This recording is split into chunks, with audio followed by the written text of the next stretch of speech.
Good morning, students. Today I'm just going to explain to you the next poem in your textbook, that is Rain on the Roof. For class 9, Rain on the Roof. You just, with this phrase and with this title, you can understand what may be and what should be the content of the poem. किसी भी topic को अगर आप समझना चाहते हैं, उसके लिए सबसे पहले क्या ज़रूरी है समझना. आप उसके टाइटल से ही कहीं ना कहीं you can just get the idea about what we are going to discuss. ठीक है. Rain on the roof. Roof, rain, I hope everyone knows rain means बारिश. On the roof, roof is means external covering at the top of any building, means छत जिसे हम बोलते हैं.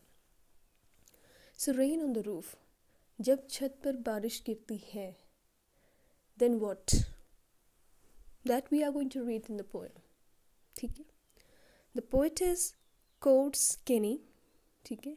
अब poet इसमें क्या एक्सप्लेन करने वाले हैं, उनकी जो आइडिया है दैट इज़ बारिश कहाँ, छत पर जब बारिश गिरती है तो पोएट को क्या लगता है, what does he feel, how does he spend time during this period when there is rainfall. ये सब इस poem का content है. ठीक है. When the sky is covered with dark clouds, poet says, when that, अभी I'm just reading the introduction of this poem.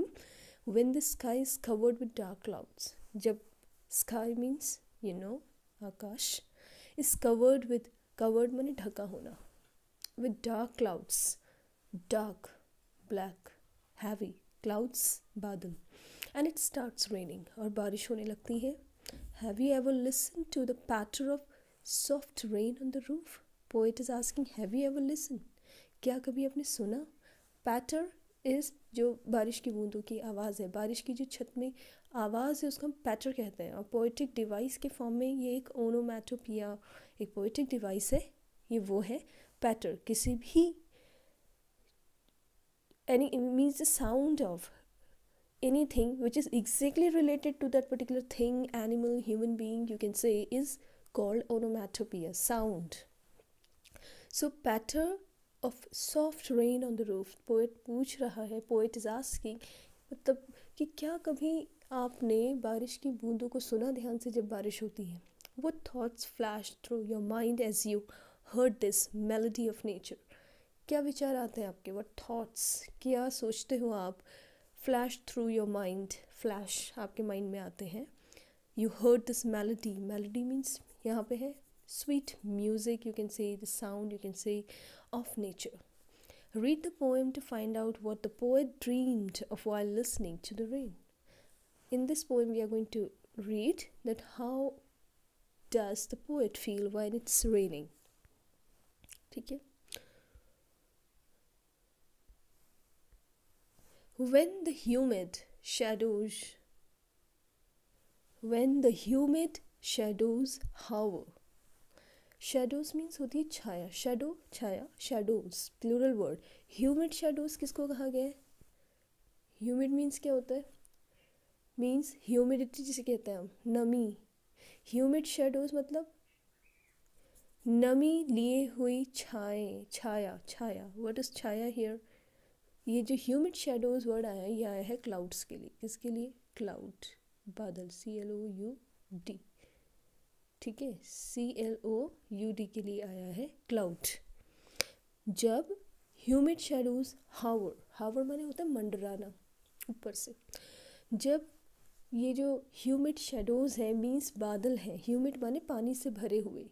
Vapours means air full of vapours, water vapours. तो ये तो बादलों के लिए हम कह रहे हैं, दोज आर कंडेंस्ड.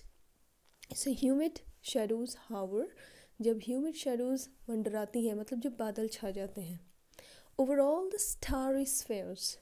देखो स्टारी स्फेयर्स में S और S दोनों में बार बार आया है. इस कंडीशन को जब कोई एक कॉन्सोनेंट साउंड किसी पोएम में लगातार इन कंटिन्यूशन रिपीट होता है, उसे हम कहते हैं alliteration. This is a simple poetic device. आपको पता होना चाहिए क्योंकि आपके कोर्स में है अभी. तो इसे कहते हैं अलिटरेशन, ALLITERATION,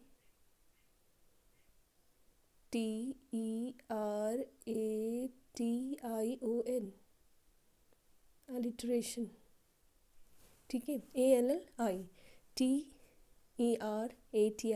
अलिटरेशन हम इसे कहते हैं। क्योंकि स्टेरिस्फेयर जब मैंने बोला, आप सुन रहे हैं इस बात को, starry spheres, when I said this one, तो यहाँ पे अलिटरेशन का यूज़ है। I am just writing a क्योंकि स्पेलिंग मैंने अभी बोल दी है।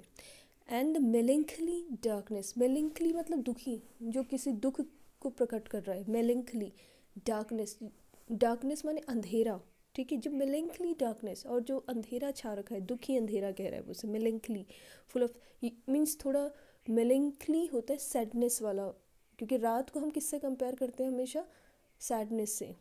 जेंटली वीप्स इन रेनी टीयर्स, और जब ये जो मेलेंखली डार्कनेस है वो किस फॉर्म में रोने लगता है, जेंटली वीप्स, वीप्स माने रोता है, इन रेनिंग टीयर्स, बारिश रूपी आंसुओं में।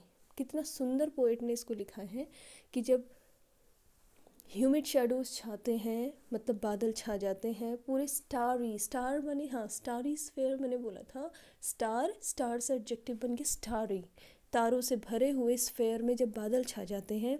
एंड द मेलेंखली डार्कनेस, फिर जो बिल्कुल डार्कनेस हो जाता है, अंधेरा हो जाता है, जेंटली वीप्स इन रेनी टीयर्स, वो बड़े ही जेंटल वे में, जेंटल माने बहुत ही सज्जनता से, बड़ी सॉफ्ट तरह से, वीप्स माने रोने लगता है, इन रेनी टीयर्स मतलब यहाँ कोई रो नहीं रहा है, मतलब पोएट ने इमेजिन किया है कि जो आसमान है, जब बादल छा जाते हैं, तारे ढक जाते हैं, तो वो रोता है, वो कह रहा है। रोना मीन्स यहाँ पर है, यहाँ पे जो रोना वर्ड है वो किसके लिए यूज़ हो रहा है, बारिश के लिए, ठीक है। What a bliss to press the pillow, means ये जो 4 लाइन्स हैं वो ये बता रही है बारिश होना, पर उसको पोएट ने पोएटिक डिवाइसेस के साथ बहुत सुंदर तरह से यूज़ किया। इवन उसने डार्कनेस को जेंटली वीप्स जब कहा है, इसका मतलब डार्कनेस को उसने कैसे यूज़ किया है, पर्सनिफिकेशन, ह्यूमन बीइंग की तरह कि वो रो रहा है। व्हाट अ ब्लिस, कितना अच्छा लगता है, ब्लिस माने होता है वैसे वरदान, कितना अच्छा लगता है, व्हाट अ ब्लिस, कितना so happiest moment, he says to press the pillow. अब यहाँ पे देखो फिर से पी रिपीट हो गया एक साथ, यहाँ पे एस हुआ था, एलिट्रेशन बहुत ज़्यादा है पोएम में, मैं फिर बोल रही हूँ एलिट्रेशन, ALLITERATION, ठीक है। सो प्रेस द पिलो, जब ये बारिश होती है पोएट कहता है प्रेस द पिलो, मतलब पिलो मीन्स तकिया, उसको दबा के सो जाना, कहने का मतलब है ये है। What a bliss to press the pillow of a cottage chamber, लेकिन यहाँ पे देखो सी कॉटेज, जबकि CHAMBER चैम्बर, कॉटेज माने एक जो लकड़ी का, एक ऐसी जगह जहाँ पे कॉटेज मीन्स एक wooden house you can say. तो कॉटेज चैम्बर के बेड में, अपने बिस्तर में, एक कमरे में, प्रेस द पिलो, तकिया दबा के सो जाना, कितना अच्छा लगता है। वो कहता है of the soft rain over head, soft rain overhead, overhead means छत में जब बारिश गिरती है तो पोएट को क्या अच्छा लगता है, लेट जाना, तकिए में लेट जाना और आवाज़ को सुनना। Hover, spheres, darkness, tears, pillow, bed, patter, overhead. अगर मैं यहीं से पोएटिक डिवाइस की बात करूँ तो hover A, spheres B, darkness C, tears, spheres tears B, pillow, अब पिलो ऊपर हावर और स्फेयर्स इनसे कहीं मैच नहीं हो रहा है, D, ठीक है। Bed no match, E, patter F, जबकि बेड और ओवरहेड एक दूसरे से मैच होते हैं तो E। तो साइन इसका जो पोएटिक डिवाइस है वो क्या बन गया, फर्स्ट 10 जगह ABCB, ठीक है, ABCB DEFE, DEFE means second line and fourth line matches with each other, match with other. Similarly आपकी जो 6th and 8th लाइन है उसका भी राइमिंग स्कीम एक दूसरे से मैच होता है। ये थोड़ा सा हमने यहाँ पे ये भी देख लिया। Now we move towards the next stanza. Every tinkle on the shingle, shingle होते हैं, sorry I will just show you the word, single meaning से देखो वर्ड मीनिंग भी आपकी बुक में होंगे। टिंकल होता है शॉर्ट लाइट रिंगिंग साउंड, बारिश के गिरने की जो एक एक टप टप जिसे आप हिंदी में कहते हो उसे इंग्लिश में हम कहेंगे टिंकल, वो जो आवाज़ है। शिंगल्स होता है rectangular wooden tiles used on roof, छत में जो टाइल्स बने हुए हैं, छत में आपकी जो कॉटेज है उसमें एक ब्लॉक स्ट्रक्चर, पत्थर के भी हो सकते हैं ना, घरों में आप लोगों ने देखा होगा जो स्टोन के ब्लॉक्स टाइप के बने रहते हैं, उन्हें शिंगल्स कहा गया है। So every tinkle on the shingle, छत के जो टाइल्स हैं उनमें जब एक एक बूंद गिरती है, एक बार टप टप की जो आवाज़ें गिरती हैं, has an echo in the heart, वो हमारे हार्ट माने दिल में जाके, एको मतलब फिर से वो आवाज़ बाहर एक प्रतिध्वनि के साथ आती है। एको माने प्रतिध्वनि, जब आप तेज़ से बोलते हो और किसी रूम में फिर से आपकी आवाज़ रिटर्न होती है उसे हम एको कहते हैं। एंड 1,000 ड्रीमी फैंसीज, और हज़ारों, 1,000 मीन्स हज़ारों, ड्रीमी फैंसीज सपने विचार, इनटू बिजी बीइंग, फिर से busy being alliteration B B, मैंने बोल दिया है इसको, आप ध्यान रख लेना, ठीक है। अलिटरेशन, बिजी बीइंग में अलिटरेशन है, स्टेयर स्फेयर में अलिटरेशन है, प्रेस द पिलो अलिटरेशन है, कम से कम इतना आप लोग को समझना है, ठीक है। And 1,000 recollections weave their air threads into woof, woof क्या होते हैं, जो कपड़े बनाने की एक मशीन होती है जो उसमें कपड़ा काटना या ठीक है वीविंग करना कहते हैं, तो उसमें जो कपड़ा सेट किया जाता है ना, एक फ्रेम समझ लो आप, एक फ्रेम, तो उसमें धागे एक दूसरे से बिनते बिनते बिनते कपड़ा फॉर्म किया जाता है, क्लोथ्स बनाए जाते हैं। सो इनटू बिजी बीइंग स्टार्ट, ऐसा लगता है कि अंदर बहुत सारे विचार बिजी बीइंग स्टार्ट हो गए हैं। एंड 1,000 रिकलेक्शन मतलब फिर से पुराने विचार याद आने लगते हैं, जब ऊपर बारिश हो रही है एक एक बूंद के साथ एक नई नई याद कहता है वो आने लगती है। Weave their air threads means हवा में, थ्रेड्स माने धागे, किस चीज़ के धागे, विचारों के धागे, थॉट्स के धागे, इनटू वूव, उस फ्रेम में जैसे तैयार होने लगते हैं। समझ में आ रहा है? Yes, see woof, weft, that is the threads woven across the loom. Loom एक मशीन में थ्रेड धागे बनाए जाते हैं जो, तो पोएट इसी वर्ड को यहाँ पे यूज़ करते हुए कहता है into busy being start, dreamy fancies, आप समझ लो सपनों की दुनिया, एक फैंसी, एक काल्पनिक नहीं है यहाँ पे, मतलब अलग अलग तरह के विचार आने लगते हैं। into busy being start, और बहुत सारे busy being, कहीं ना कहीं वो सारे बिजी हो जाते हैं, क्या विचार। एंड 1,000 रिकलेक्शंस, हज़ारों पुरानी यादें, weave their air threads into woof, एक ऐसा लगता है एक फ्रेम में तैयार होने लग जाती हैं, क्योंकि अब बारिश हो रही है, आप आराम से लेटे हुए पोएट को इमेजिन करो और पुरानी बातें एक एक बूंद के साथ लाइव उसे याद आने लगती हैं। As I listen to the patter, जैसे कि मैं क्या किसको सुनता हूँ, लिसन मैंने सुनना, टू द पैटर वही जो बारिश की आवाज़ है, बारिश गिरने की आवाज़ को पैटर कहते हैं। Of the rain upon the roof, जब मैं इस साउंड को सुनता हूँ तो मेरी पुरानी सारी बहुत सारी ड्रीमी फैंसीज मीन्स यादें एक लूम में, एक फ्रेम में, जैसे एक दूसरे में हवा में एक दूसरे बुनने लगती, एक दूसरे से जुड़ने लगती हैं, लिंक, ठीक है।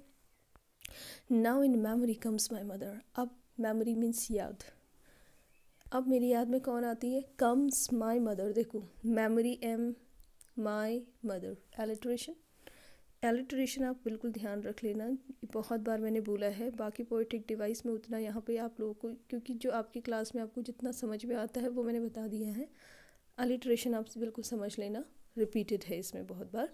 नाउ इन मेमोरी कम्स में भी देखो एम है यहाँ पे, memory comes in my mother, sorry of my comes in memory comes my mother, तो याद में अब मेरी मदर आती हैं, as she used in years agone, ठीक है, as she used in years agone to regard the darling dreamers,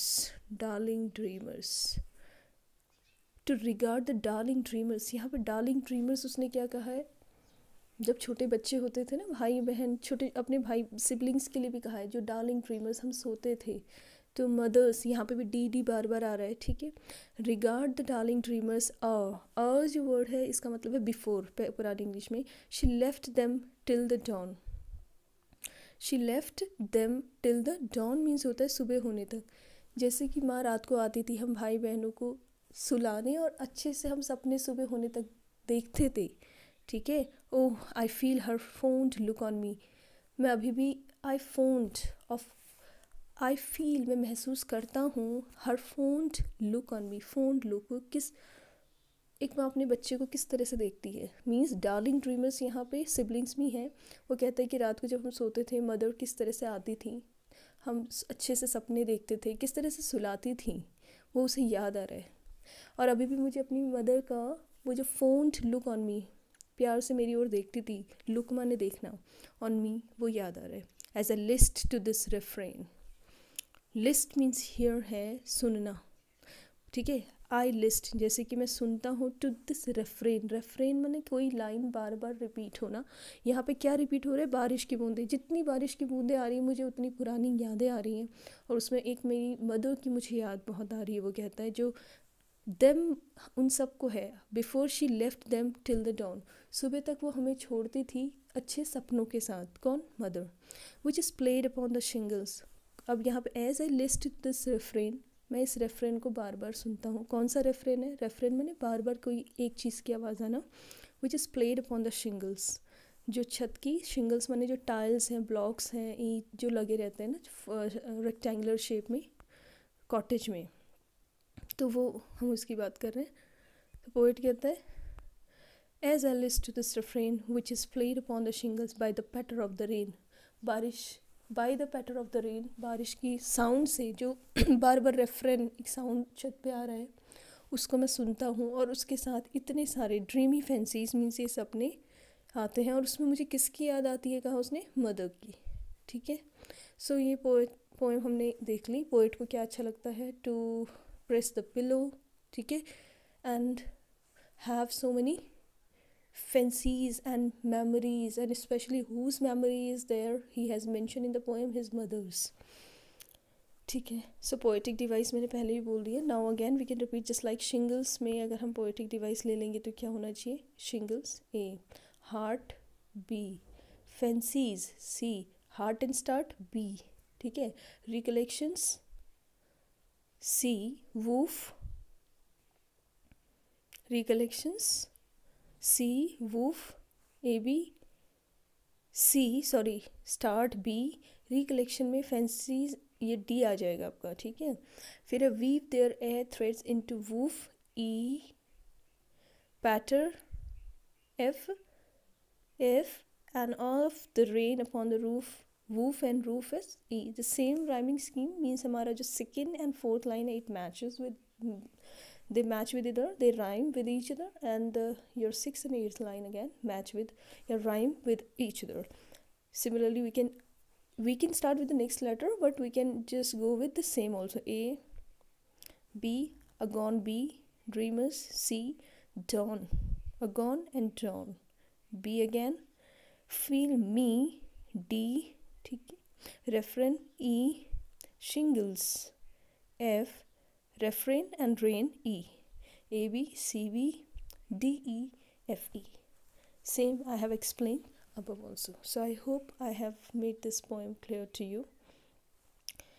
Now you can see its exercises. The simple questions are there. First you understand the questions and find out the answers from the poem and write in a fair notebook. आप क्या करेंगे, पहले poem समझिए, फिर questions देख के अपने आप इन क्वेश्चंस को फाइंड आउट करो यहाँ से, and then write your own answers.